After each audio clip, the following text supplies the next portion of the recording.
प्यारे विद्यार्थियों, आप सभी का आज की इस ऑनलाइन क्लास में स्वागत है। आज हम पिछले टॉपिक को ही आगे बढ़ाएंगे। पिछली कक्षा में हमने देखा था कि भाई वैदिक शिक्षा की क्या क्या खूबियाँ या क्या क्या विशेषताएं रही हैं।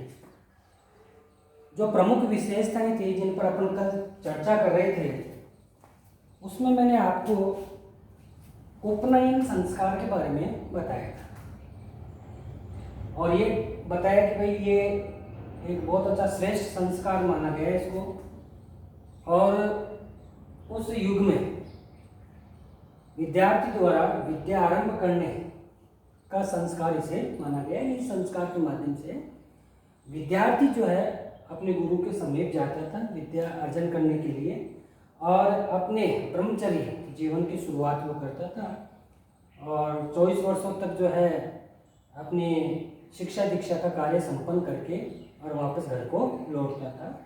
तो अभिभावक या माता पिता इस संस्कार के माध्यम से जो है बच्चों को गुरुकुल में छोड़कर आते थे और उसको शिक्षा दीक्षा के लिए गुरु को समर्पित करते थे।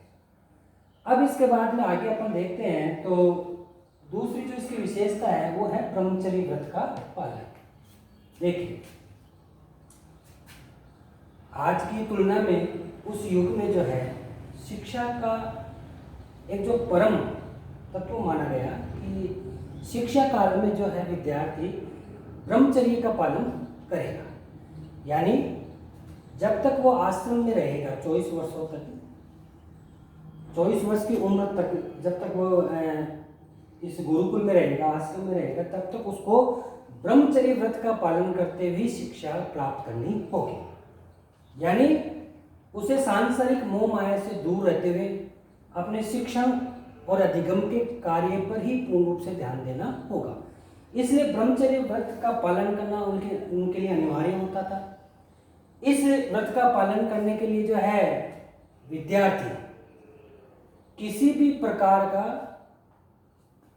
नशा करना, दुराचार करना या उसके ब्रह्मचर्य जो जीवन है या अवधि है उसको दूषित करने वाले जो भी कृत्य हैं उनसे उसको दूर रहने की जो है सलाह दी जाती थी और सलाह नहीं दी जाती थी बल्कि उसको पालन करने के लिए प्रेरित भी किया जाता था। तो इस शिक्षा के अंतर्गत या इस विशेषता के अंतर्गत उसको ब्रह्मचर्य पालन करना सिखाया जाता था कि आप शिक्षा दीक्षा के प्रति मन कैसे लगाएं, लगाव कैसे उत्पन्न करें, ठीक है, और किस प्रकार से जो है सांसारिक जीवन से दूर रहते हुए अपनी शिक्षा दीक्षा का कार्य करें, इसमें दिखाया जाता है। इसके बाद में गुरु सेवा को प्राथमिकता दी जाती थी। इसमें विद्यार्थी जो है विद्यार्थी के लिए गुरु सेवा करना ही परम धर्म माना जाता था। जो छात्र गुरु सेवा का या गुरु की आज्ञा का उल्लंघन करता था वो पाप का भागी माना जाता था, ठीक है ना। इसलिए गुरु सेवा परम सेवा मानी गई और गुरु सेवा में जो है आश्रम के जितने भी कार्य होते थे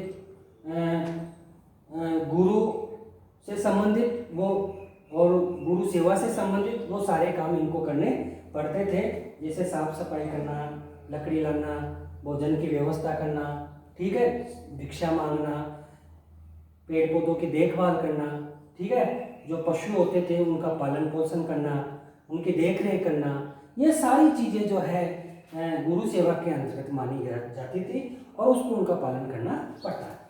इसी प्रकार आगे चलते हैं तो अब आता है शिक्षा का।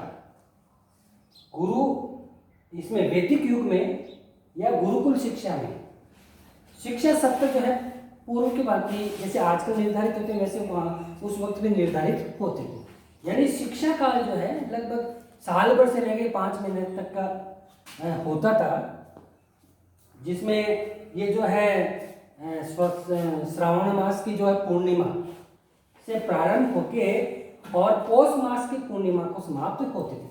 कहने को शिक्षा सत्र साल भर का ही होता था, लेकिन इसमें मौसम का है, ऋतुओं का ध्यान रखते हुए 5 माह तक का भी संपन्न किया जाता था। और विशेष रूप से जो है श्रावण मास की सावन महीने की जो है पूर्णिमा है उससे प्रारंभ करते हुए पौष मास की पूर्णिमा तक इसको चलाया जाता था, जिसे अपन कहते हैं शिक्षा काल के नाम से जाना जाता था। इस शिक्षा काल में जो है 24, 36 और 48 वर्ष की शिक्षा का कार्यक्रम तय होता था। यानी जो 24 वर्ष तक का जो शिक्षण का कार्य सीखता था, बालक शिक्षा प्राप्त करता था, उसे वसु के नाम से जाना जाता था। और अगर कोई व्यक्ति मान लीजिए उसके बाद में भी कोई विद्यार्थी उसके बाद में भी शिक्षा आश्रम में रहकर पराविद्याओं के बारे में ज्ञान प्राप्त करना चाहता था, तो आगे रहकर के पराविद्याओं का ज्ञान भी प्राप्त कर सकता था। ऐसी व्यवस्था भी थी, आश्रम में होती थी, गुरुकुलों में। तो जो 24 वर्ष तक की शिक्षा प्राप्त करते थे उनको वसु कहा गया। इसी प्रकार 36 वर्ष तक की जो शिक्षा प्राप्त करते थे उनको रुद्र कहा गया। जो 36 वर्ष तक की आयु तक शिक्षा प्राप्त करते थे उनको रुद्र कहा गया। और जो 48 वर्ष की आयु तक शिक्षा दीक्षा का कार्यक्रम ग्रहण करते थे गुरुकुल में रह करके, उनको आदित्य के नाम से जाना गया। तो ये काल बड़ा ही सुनियोजित होता था वैदिक युग में, और हर क्रिया सिस्टमेटिक तरीके से चलती थी, व्यवस्थित तरीके से चलती थी। इसी प्रकार आगे चलते तो वैदिक पाठ्यक्रम। अब वैदिक पाठ्यक्रम में जो है मूलतः तो वेदों का ही ज्ञान कराया जाता था, संस्कृत भाषा में मुख्यतः शिक्षण कार्य कराया जाता था। ठीक है, तो यहाँ पर वेदों का ज्ञान कराया जाता था, और संस्कृत भाषा के माध्यम से जो है विभिन्न प्रकार के श्लोक है और उनका जीवन में उपयोग है, भविष्य में क्या उपयोग है, उनका वास्तव में क्या उनका उपयोग है, इसके बारे में सिखाया जाता था। लेकिन साथ ही साथ जो अन्य चिर परिचित विषय होते थे उनका भी उनको ज्ञान कराया जाता था, जैसे इतिहास है, भूगोल है, चिकित्सा शास्त्र है, खगोल विज्ञान है, धनुर्विद्या है। ठीक है ना, इस प्रकार के विषय जितने भी होते थे उनका भी ज्ञान कराया जाता था। इसी प्रकार शिक्षण विधियों में जो है मुख्यतः मौखिक विधियों का ज्ञान कराया जाता था। यानी मौखिक विधि ज्यादा प्रयोग की जाती थी, प्रवचन विधि, व्याख्यान विधि। इसमें बालकों को जो है गुरु द्वारा सिखाए गए श्लोक मंत्र इनको कंठस्थ याद करके वापस सुनाना होता था, इसलिए मौखिक विधि ज्यादा प्रयुक्त की जाती थी। और वाद विवाद उसके माध्यम से, शास्त्रार्थ के माध्यम से जो है मूल्यांकन का कार्य भी संपन्न किया जाता था। लेकिन साथ ही साथ इसमें जो है आगमन निगमन विधि की भी झलक देखने को मिलती है। विभिन्न गुरु जो है विभिन्न दृष्टांत देते थे, उदाहरण देखते थे और विषय वस्तु को क्लियर करते थे। इसी प्रकार करके सीखना, क्रिया द्वारा सीखना, बागवानी है, पशुपालन है, विभिन्न प्रकार के जैसे धनुष है, तर्कस है, बाण है, इनको विभिन्न प्रकार के औजार है, इनको सिखाने का कार्य भी उसमें किया। विभिन्न प्रकार की जड़ी बूटी से दवाओं का निर्माण भी करना, यानी क्रिया करके सीखने की विधि भी इसमें आती थी। और साथ ही साथ जो है इसमें समस्या समाधान विधि का भी प्रयोग किया जाता था। आगे अपन देखते हैं तो अनुशासन, और अनुशासन में जो है बड़ा कठोर अनुशासन होता था, वहाँ दंड का भी प्रावधान होता था।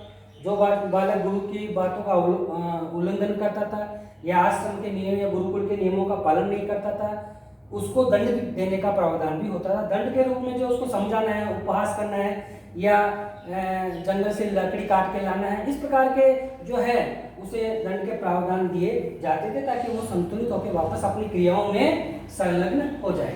तो छात्रों, आज हम इतने ही विशेषताओं का ध्यान रखेंगे। आगे की क्लास में हम बाकी बची जो इसकी विशेषताएं उन पर भी हम चर्चा करेंगे। तब तक आप स्वाध्याय करते रहिए। धन्यवाद।